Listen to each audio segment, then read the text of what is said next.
우리가 어떤 길을 어떻게 걸어가야 되는가에 대한 확연한 관이 선다는 거죠. 확연한 관이 서면 가는 것만 나는 거예요. 그다음에 가는 거는요, 시간은 원래 실체가 없습니다. 가는 겁니다. 그럼 수리받은 거죠. 가는 거죠.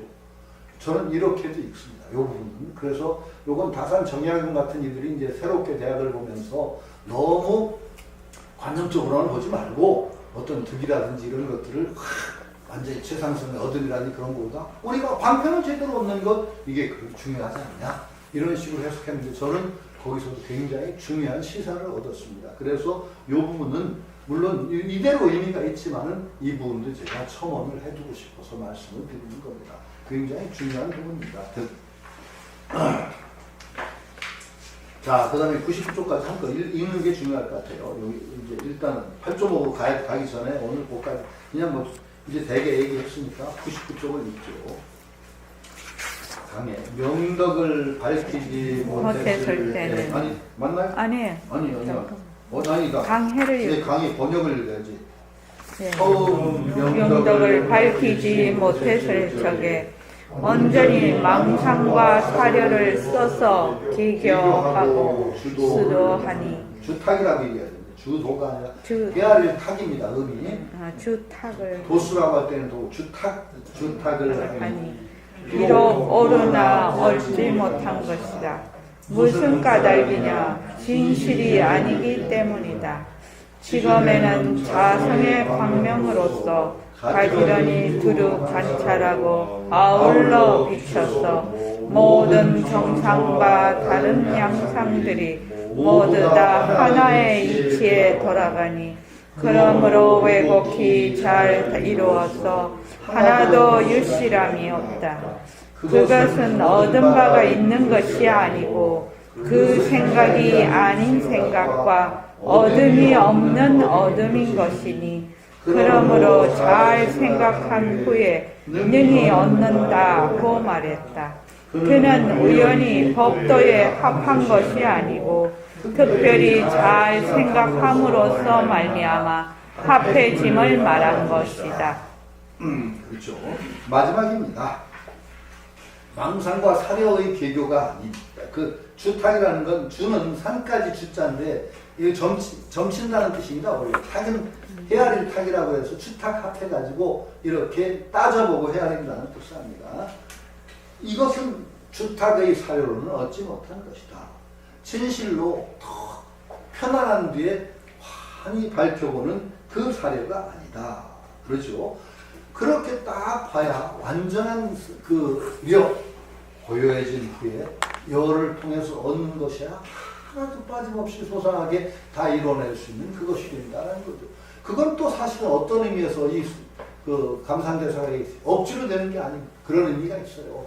자연스럽게 얻어지는 것, 그런 것도 있어요. 그러니까 이 자연스럽다라는 것은 굉장히 중요한 게 억지로 하는 것은 언제나 하자가 있어요. 근데 이제 그 공자가 마지막에 도달한 경지가 뭐죠? 마지막에 도달한 경지. 그 종심소요 불이구예요. 마음 내키는 대로 하여도 법도를 벗어나지 않는 거예요. 억지로 하는 데는 한계가 있는데 공자는 마지막에 마음 내키는 대로 하여도 법도를 벗어나는 거죠. 하나도 빠지는 일이 없어요. 덜고. 근데 마음 내키는 대로 한다는 것도 그냥 우리가 마음대로 그냥 지멋대로 하는 게 아니에요. 거기에 사례가 있습니다.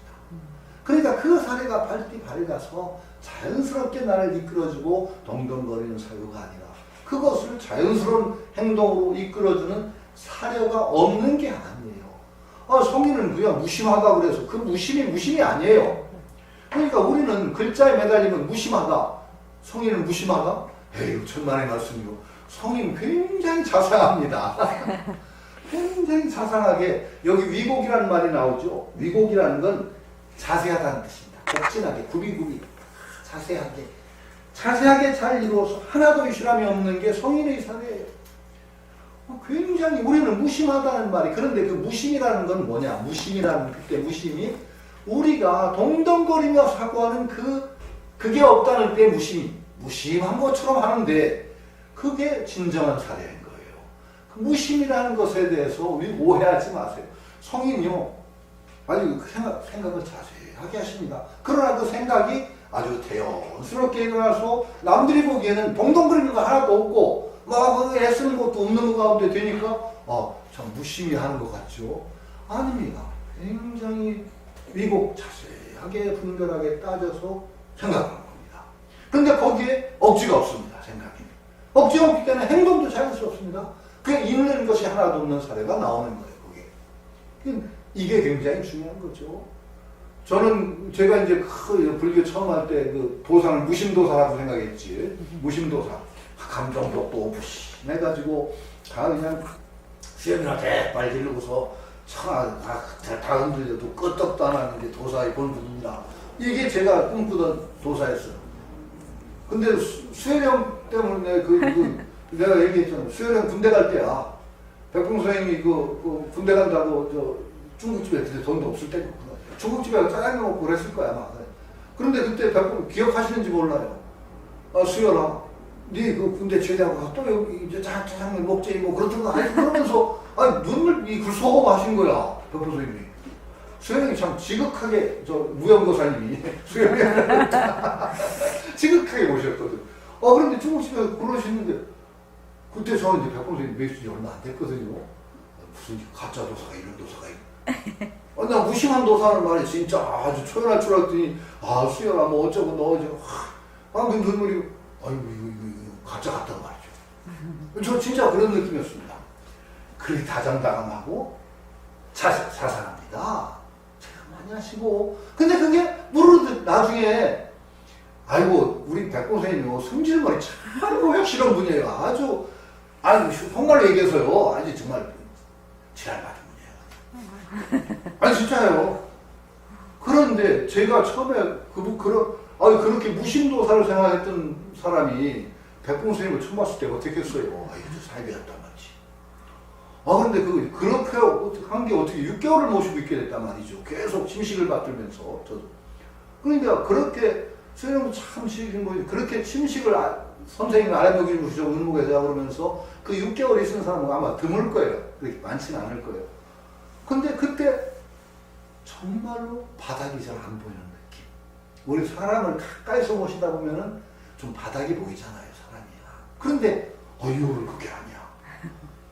제가 보니까 6개월을 계속 모시고 있으면서 느꼈는데 내가 생각하던 도인이 박살난 거예요. 무심도인 날아갔어 이제. 날아가고 정말로 자상하고도 신경 많이 쓰시고 그러는데 그게 걸림이 없었죠. 그래서 그때 선생님이 내 희한 무심도사의 꿈을 박살낸 분이 우리 백봉 선생님이죠. 그렇듯이 이 무심이 무심이 아니에요. 참 자상한데 그것이 걸림이 없는 생각이고 남들 보기에는 모르듯이 자연스럽게 이루어지는, 그래서 자연스럽게 얻는 이 무심이라는 걸 우리가 알아야 되는 거죠. 이 문자에 걸리면 안 됩니다. 참 문자에 걸려서 제가 옛날에 그 무심도사 꿈꿨던 것처럼 그런 식으로 불교 꿈꾸면 제가 늘 얘기하잖아요. 그런 무심이 정말 대단한 거라면 바위덩어리하고 나무등거리 다 선물했을 거라고. 그런 거 아니거든요. 정말 중요한 거야.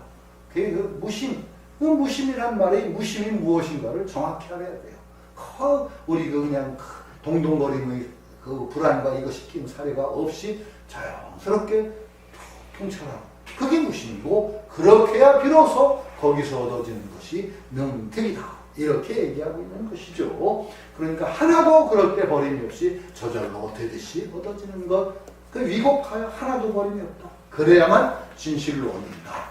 이 얘기를 여기서 명득에서 말하고 있는 것입니다. 그러니까 이 순위가 일관하게 나에게 모든 것이 갖춰져 있기에 그것의 바탕에서 거기에 머무르고, 그래서 평안해지고, 그 평안해져야 올바르게 사례가 되고, 그래서 얻는 이것이 일관하게 하나의 틀 속에 놓여있다는 것을 여기서 꿰뚫어 아셔야 될 것 같습니다. 이 대목 오늘 여기서 마치도록 하겠습니다.